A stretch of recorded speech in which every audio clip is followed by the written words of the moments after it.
हर साल की तरह इस बार भी रोहन, मीरा, कबीर और छोटी सिया अपने गांव रामपुर आए थे गर्मी की छुट्टियां मनाने। शहर की दौड़ भरी जिंदगी से दूर रामपुर का सुकून उन्हें हमेशा पसंद आता था। इस बार कुछ अलग था। हवा में कुछ अजीब सी खामोशी थी, जैसे कोई पुराना राज उनका इंतजार कर रहा हो। दादी माँ उनका इंतजार कर रही थी पुरानी हवेली के आंगन में। आ गए मेरे शहर के शेर, उन्होंने मुस्कुराते हुए कहा। इस बार हम एडवेंचर करने आए हैं दादी, रोहन ने एक्साइटमेंट से कहा। दादी ने हल्की सी मुस्कुराहट के बाद कहा, तो एक कहानी सुनाऊं तुम्हें? एक राज की कहानी? सबने हाँ में सिर हिला दिया। दादी ने कहानी शुरू की। बहुत साल पहले इस हवेली में एक नौजवान रहता था, वीर। उसने इस गांव के पास एक छुपा हुआ खजाना ढूंढने की कोशिश की थी, पर एक रात अचानक वो गायब हो गया। कहता है उसने कुछ पाया था, लेकिन उसके बाद उसका कोई पता नहीं चला। फिर? मीरा ने पूछा। उसकी लिखी हुई एक डायरी कहते हैं अब भी हवेली के किसी पुराने हिस्से में छुपी है, जिसमें उसने अपने लास्ट क्लूज लिखे थे। रात भर सब उस कहानी के बारे में सोचते रहे। अगली सुबह छोटी सिया ने सबसे पहले चिल्ला के बुलाया, भैया, यहाँ कुछ मिला है। हवेली के पुराने स्टोर रूम में एक पुराना संदूक था, जंग लगा ताला और मिट्टी से भरा हुआ। कबीर ने उसे खोला। अंदर थी एक डायरी जिसका कवर छिल चुका था। उस पर लिखा था, राज उस गली के पार। ये वही डायरी है, रोहन ने कहा। डायरी के पहले पन्ने पर लिखा था, जो खोजा उसने पाया, पर जिसे पाया उसने छुपाया। 3 निशान, 3 रास्ते, आखिरी मोड़ पे मिलेंगे सारे वास्ते। नीचे एक पुराना मैप भी था, उसमें रामपुर के आसपास के कुछ निशान थे। पुराना बरगद का पेड़, चांद तलैया, एक छोटी पहाड़ी जिसका नाम था काला डोंगर।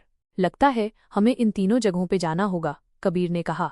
रोहन ने डायरी बंद की और बोला, गर्मी की छुट्टियां शुरू हो चुकी हैं और साथ ही एक सफर भी। अगली सुबह सब लोग डायरी और मैप लेकर निकल पड़े। उनकी पहली मंजिल थी पुराना बरगद का पेड़, जो गांव के बाहर जंगल के कोने में था। दादी ने हमेशा कहा था, शाम होने से पहले वापस ए जाना। बरगद के पास अंधेरा मेहमान नहीं होता। कबीर ने डायरी का दूसरा पन्ना खोला। उसमें लिखा था, जहाँ जात से ज्यादा हैं साए और पत्तों में कुछ छुपा है, वहीं एक छोटी तस्वीर मिलती है। राज का पहला दरिया वहीं से बह जाता है। मतलब कोई तस्वीर छुपी होगी, मीरा ने कहा। जंगल में घुसते ही सबको एक अजीब सी ठंडक महसूस हुई। दिन का वक्त था, लेकिन पेड़ों के घने साए ने अंधेरा सा बना दिया था। वो देखो, सिया चिल्लाई। वो रहा बरगद का पेड़। वो पेड़ सच में भूतिया लग रहा था, पुराना, झाड़ों से घेरा हुआ, जड़ियां जमीन के ऊपर तक उभरी हुई। उसके नीचे जाके सबने तलाशी लेनी शुरू की। कबीर ने जात के पास कुछ खुरचा तो मिट्टी के नीचे से एक छोटी लकड़ी का फ्रेम निकला। उसमें एक तस्वीर थी, एक पहाड़ी, और उसके नीचे लिखा था, नाग की आंख। ये क्या हो सकता है? रोहन ने पूछा।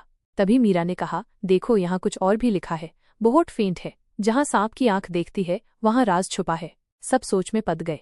उसी वक्त हवा में एक ठंडी सी लहर चली और पेड़ के पत्ते तेज आवाज करने लगे। तब सिया ने धीरे से कहा, आप लोगों ने भी सुना? सुना क्या? रोहन ने पूछा।